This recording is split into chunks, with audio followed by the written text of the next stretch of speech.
Hello friends, क्या आप early retire करना चाहते हैं? तो ये वीडियो आपके लिए है। आज इस वीडियो में आपको 4 बातों की क्लैरिटी मिलेगी। पहला, मैं किस एज में अर्ली रिटायर कर सकता हूँ। दूसरा, अर्ली रिटायरमेंट के लिए मुझे कितने पैसे चाहिए। तीसरा, मुझे आज कितना इन्वेस्ट करने की जरूरत है। और लास्ट में हम सबसे इंपॉर्टेंट बात को समझेंगे जो मैक्सिमम लोग इग्नोर कर देते हैं, फाइनेंशियल प्लानिंग पोस्ट रिटायरमेंट। और ये सब हम प्रॉपर एग्जाम्पल्स और कैलकुलेशन से समझेंगे ताकि आप प्रैक्टिकली अपना अर्ली रिटायरमेंट प्लान कर सको। तो वीडियो को एंड तक जरूर देखिएगा। हमें बचपन से सिखाया गया है कि पढ़ाई करो, उसके बाद चाहे जॉब करो या बिजनेस करो, पैसे कमाने हैं, क्योंकि आगे चल के एक फैमिली सेट करनी है, घर लेना है, गाड़ी लेनी है, बच्चों को पढ़ाना है, उनकी शादी करानी है और इतने सारे गोल्स को पूरा करने के लिए बहुत सारे पैसे चाहिए। तो ऐसे में वो इंसान लग जाता है इस दौड़ में, दिन रात काम करता है, चाहे वो बीमार ही पड़ जाए या तेज बारिश हो रही हो, काम पे जरूर जाता है। और ये सारे गोल्स को पूरा करते करते वो जब 60 साल का हो जाता है, तब जाके वो फाइनली रिटायर होता है, ये सोच के कि अब उसके बच्चे उसकी जिम्मेदारी उठाएंगे और इस तरह वो उन पे फाइनेंशियली डिपेंड हो जाता है। पर अब समय बदल गया है। आज की जनरेशन किसी और पे डिपेंड नहीं होना चाहती, वो लाइफ को एंजॉय करना चाहती है, फैमिली के साथ क्वालिटी टाइम स्पेंड करना चाहती है, अपना पैशन फॉलो करना चाहती है, दुनिया घूमना चाहती है। और इसीलिए आज की जनरेशन में फायर कंसेप्ट बहुत तेजी से पॉपुलर हो रहा है। फायर यानी financial independence, retire early. Financial independence का मतलब है वो फाइनेंशियल स्टेज जहां आपके पास इतने पैसे हैं जो आपके सारे नीड्स को पूरा कर सके, जैसे घर का रेंट या उसकी ईएमआई, राशन, बिजली पानी, बच्चों की school fees, insurance premium etcetera. और उसके साथ साथ कुछ वांट्स को भी पूरा कर सके, जैसे ट्रैवल, एंटरटेनमेंट एटसेट्रा। इस स्टेज में पहुंचने के बाद आपको अपने नीड्स को पूरा करने के लिए काम करने की जरूरत नहीं है, यानी काम करना आपकी चॉइस होगी, कंपल्सन नहीं। और आप अपनी लाइफ अपने हिसाब से स्पेंड कर सकते हो। तो ये है रिटायरमेंट इन द पास्ट और ये है रिटायरमेंट इन द प्रेजेंट, जिसे हम अर्ली रिटायरमेंट कहते हैं। अब ये देखने में बहुत अच्छा लग रहा होगा, पर इसे अचीव करना बहुत डिफिकल्ट है। पर अगर आप सही तरीके से प्लानिंग करो तो ये डिफिकल्ट इजी हो सकता है। अब समझते हैं कि हम किस एज में अर्ली रिटायर कर सकते हैं। अर्ली रिटायरमेंट हर किसी के लिए अलग हो सकती है। कोई 40s में रिटायर होना चाहता है, कोई 50s में रिटायर होना चाहता है, कुछ लोग ऐसे भी हैं जो 30s में रिटायर होना चाहते हैं। आपकी रिटायरमेंट एज डिपेंड करती है आप कितनी जल्दी फाइनेंशियल इंडिपेंडेंस अचीव कर लेते हो। तो पहले समझते हैं फाइनेंशियल इंडिपेंडेंस के लिए हमें कितने पैसे चाहिए, यानी हमारा रिटायरमेंट कॉर्पस क्या होगा। अब ये डिपेंड करता है आपकी करंट एज क्या है, आपकी मंथली एक्सपेंसेस क्या है, आपके रिटायरमेंट एज क्या है और पोस्ट रिटायरमेंट आपकी इनकम क्या होगी, क्योंकि ये भी बहुत इंपॉर्टेंट फैक्टर है। इसे एग्जाम्पल से समझते हैं। दो फ्रेंड्स हैं, रॉकी और गोल्डी। दोनों की एज 22 साल है। रॉकी का गोल है एक घर लेना, गाड़ी लेना और फैमिली के साथ एक कंफर्टेबल लाइफ जीना। इसके लिए वो 60 की एज में रिटायरमेंट प्लान करता है। वहीं गोल्डी 40 में रिटायर करना चाहता है। वो पैसे कमा के दुनिया घूमना चाहता है, अपना पैशन फॉलो करना चाहता है, बेसिकली लाइफ को अपने टर्म्स में जीना चाहता है। अब इसे थोड़ा मैथ से समझते हैं।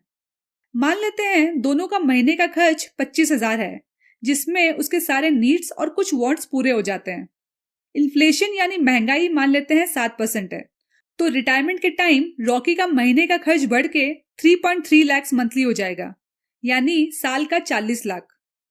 वहीं गोल्डी 40 में रिटायर करेगा तो उसका महीने का खर्च बढ़ के 85,000 हो जाएगा, यानी साल का 10 लाख। इंडिया में एवरेज लाइफ एक्सपेक्टेंसी 70 इयर्स है, तो रॉकी और गोल्डी भी 70 इयर्स तक अपना रिटायरमेंट प्लान करते हैं। तो रॉकी को मिनिमम 10 साल के लिए रिटायरमेंट सेविंग्स की जरूरत पड़ेगी, वहीं गोल्डी को मिनिमम 30 साल के लिए रिटायरमेंट कॉर्पस की जरूरत पड़ेगी। Retirement corpus equals to yearly expenses into retirement period. Rocky के केस में 40 lakh into 10 years which is 4 crore. Goldie के केस में 10 lakh into 30 years which is 3 crore.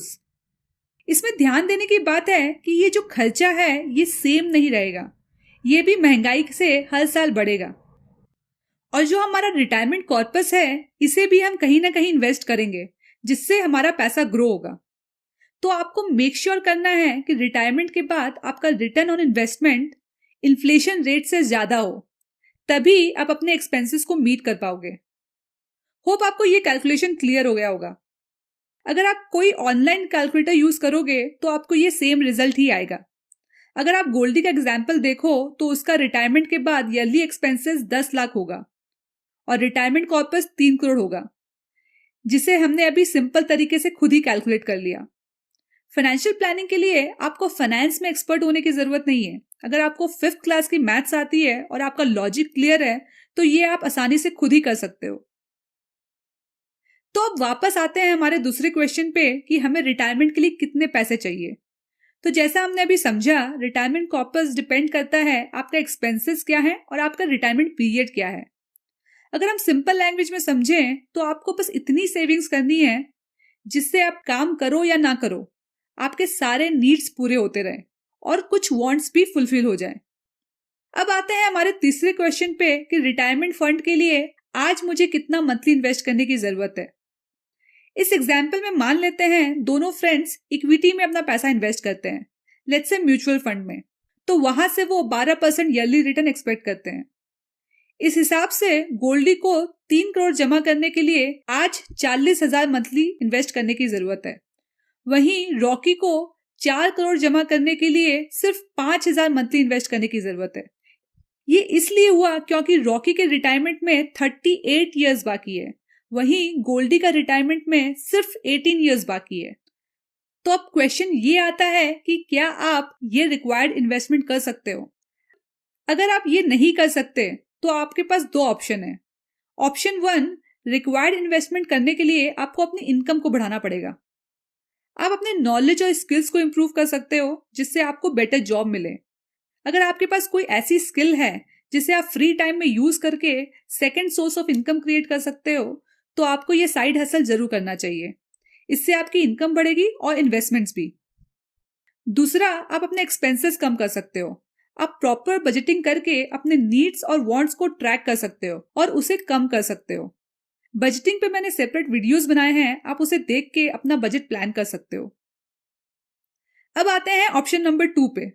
Required investment depend करती है आपका इन्वेस्टमेंट का टाइम पीरियड क्या है और आपका इन्वेस्टमेंट का रिटर्न क्या है। अगर आपकी इनकम कम है और आपको अपने इन्वेस्टमेंट को कम करना है तो आप अपना रिटायरमेंट पीरियड बढ़ा दो।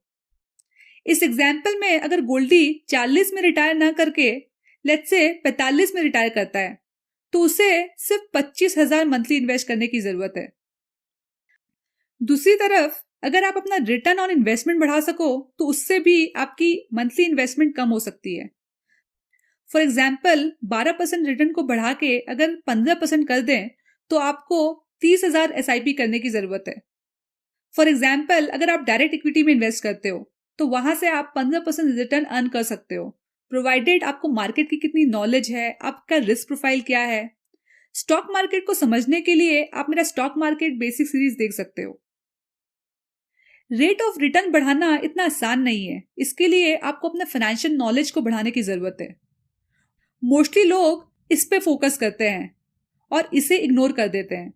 इनकम अर्न करना बहुत इंपॉर्टेंट है, पर उस इनकम को ग्रो करना उससे भी ज्यादा इंपॉर्टेंट है और ये डिसाइड करता है कि आप कब रिटायर कर पाओगे, 30s में, 40s में, 50s में या फिर 60s में। होप आपको क्लियर हो गया होगा कि अर्ली रिटायरमेंट प्लानिंग कैसे करनी है। अब आते हैं मोस्ट इंपॉर्टेंट पार्ट पे, फाइनेंशियल प्लानिंग पोस्ट रिटायरमेंट। बहुत लोग समझते हैं रिटायरमेंट मतलब नो वर्क, पर ऐसा बिल्कुल नहीं है। रिटायरमेंट का मतलब है कि आपको कंपल्सन में काम करने की जरूरत नहीं है, बल्कि आप वो काम करो जो आपका पैशन है, जिसे करके आपको खुशी मिलती है।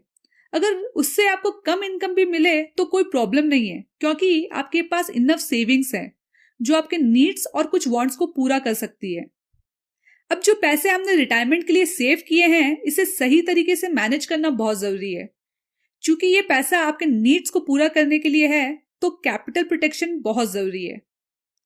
और आने वाले टाइम में इन्फ्लेशन के कारण आपके ये खर्चे बढ़ेंगे, तो आपको अपनी इनकम को ग्रो करना भी बहुत जरूरी है। ये दोनों बातों को ध्यान में रखते हुए आपको राइट एसेट एलोकेशन करने की जरूरत है। फाइनेंशियल प्लानिंग पोस्ट रिटायरमेंट को हम नेक्स्ट वीडियो में डिटेल में समझेंगे। अगर आपको इस वीडियो से कुछ सीखने मिला है तो कमेंट करके जरूर बताइएगा। अगर वीडियो पसंद आया तो लाइक करिएगा, पसंद नहीं आया तो डिसलाइक करिएगा।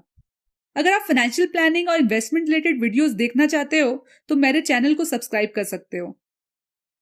मिलते हैं नेक्स्ट वीडियो में। Take care.